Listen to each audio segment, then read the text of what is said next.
नमस्कार, मी डॉक्टर प्रतिभा, स्त्रीरोगतज्ञ. Welcome to doctor Pratibha pregnancy and gynaecology care.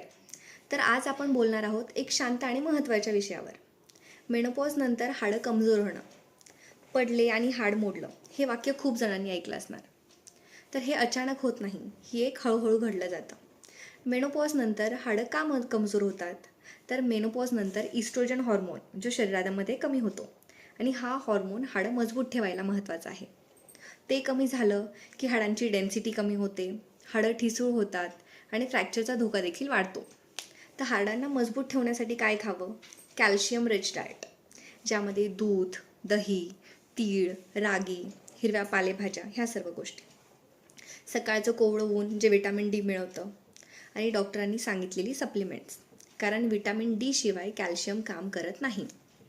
व्यायाम हे देखील हाडांचं नैसर्गिक औषध आहे. थोडं चालणं, हलकं वजन उचलणं ह्या सर्व गोष्टी. बिछाण्यावर बसून हाडं मजबूत होत नाहीत. काय टाळावं?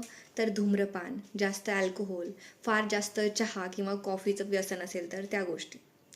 तुमचं शरीर आता थोडं जास्त लक्ष मागते. तर हे लक्ष देणं म्हणजे भीतीचं नाही, तर ही प्रेमाची गोष्ट आहे.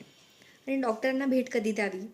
मेनोपॉजनंतर रुटीन चेकअपसाठी कॅल्शियम किंवा विटॅमिन डीची टेस्ट करायची असेल तेव्हा, किंवा गरज भासल्यास बोन डेन्सिटी टेस्ट, ते तुमचे डॉक्टर डिसाईड करतील. हाडं कमजोर होणं हे नशीब नाही आहे, ते टाळता येतं. वेळीच काळजी घेतली तर तुम्ही स्वतंत्र आणि सक्रिय, कॉन्फिडंट राहू शकता. हा व्हिडिओ एज्युकेशनल पर्पजसाठी आहे.